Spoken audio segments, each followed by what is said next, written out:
What is up, guys? You're back with another YouTube video. In today's video, we're talking about this major Hurricane Erin and some flash flooding possible in the US. Let's get right into this video.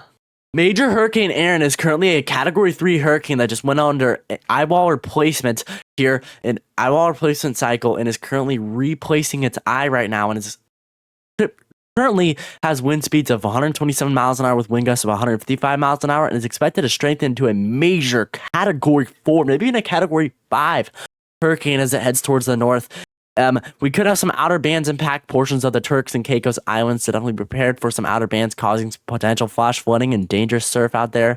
Same thing with parts of the Bahamas areas too, and portions of Bermuda areas, but this is expected to go out to sea and miss most of the U.S. The only main thing is that we'll have some dangerous surf potentially for portions of the east coast of the U.S. and bad rip currents.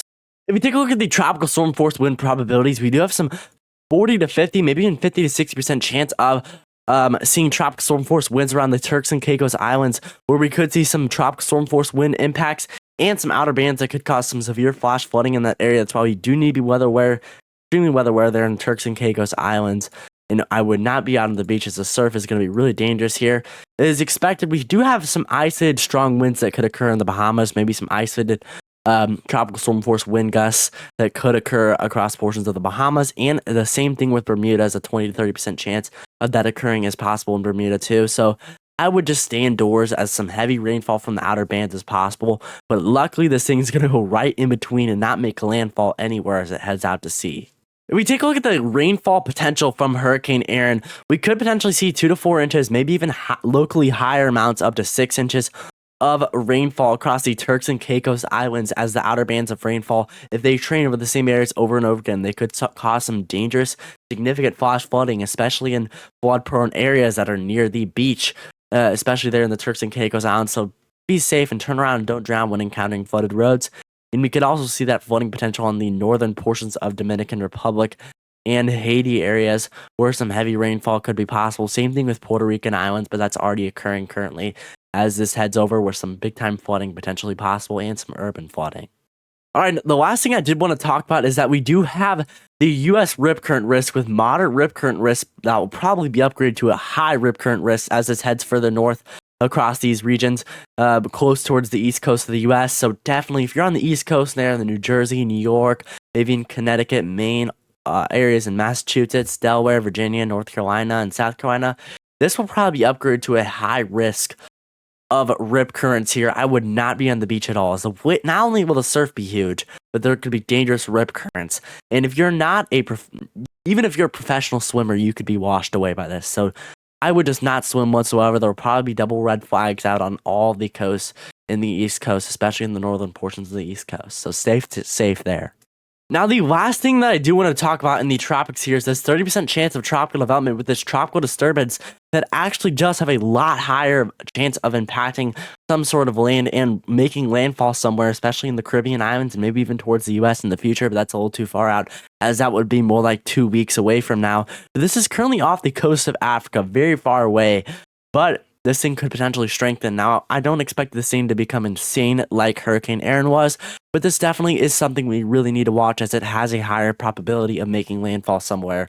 Once we get close to this, we will get more details, and I will post about this in the future.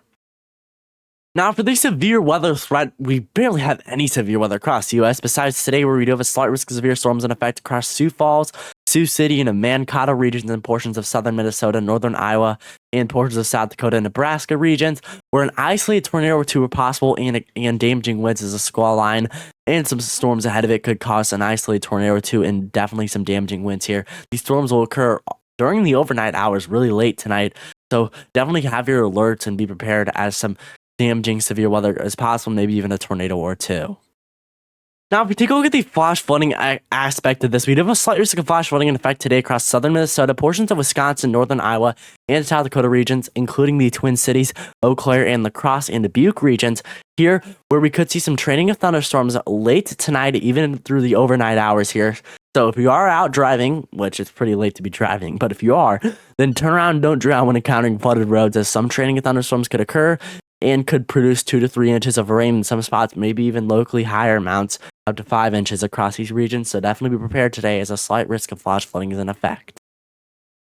Now for tomorrow's flash flooding risk, we have a slight risk of flash flooding in effect across northern Iowa, southern Wisconsin regions, and portions of western Iowa areas, or eastern Iowa, where some urban flooding could be possible across Milwaukee, Chicago, Madison, and Dubuque regions over similar areas from today, just including Chicago this time, as some thunderstorms could develop tomorrow afternoon into the evening hours and cause some flash flooding, as training of thunderstorms could occur. Won't be huge thunderstorms, but they could definitely cause flash flooding, especially in urban regions. So definitely be prepared for that tomorrow, and turn around and don't drown when encountering flooded roads. Now, the last thing we're going to take a look at here is the temperatures across the U.S., where we do have this heat wave that is currently occurring across portions of the central and southern U.S.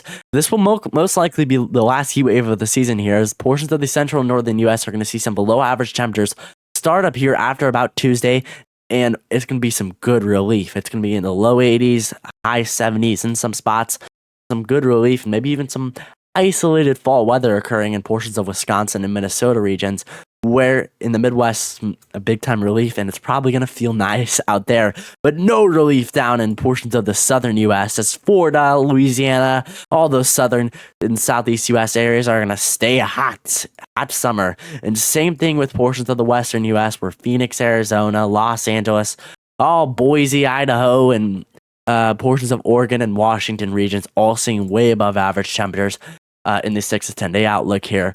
So definitely, you'll be prepared for that, as the summer heat is not going to be gone there in the northwestern and the western portions of the U.S. Alrighty guys, I hope everybody did enjoy today's video. That major Hurricane Erin is definitely a blessing, as it's not going to really bring too much impact towards the U.S. besides the dangerous rip currents. So I would not be out on the ocean, or out on the seas or the beach there at any time during the east coast of the U.S. around the 21st and the 22nd and the 20th of August here. But it could cause some impacts across the Turks and Caicos Islands and portions of Dominican Republic areas, where some outer bands of rainfall could occur, and that other tropical disturbance that could cause some impacts. And we are definitely going to watch that one too.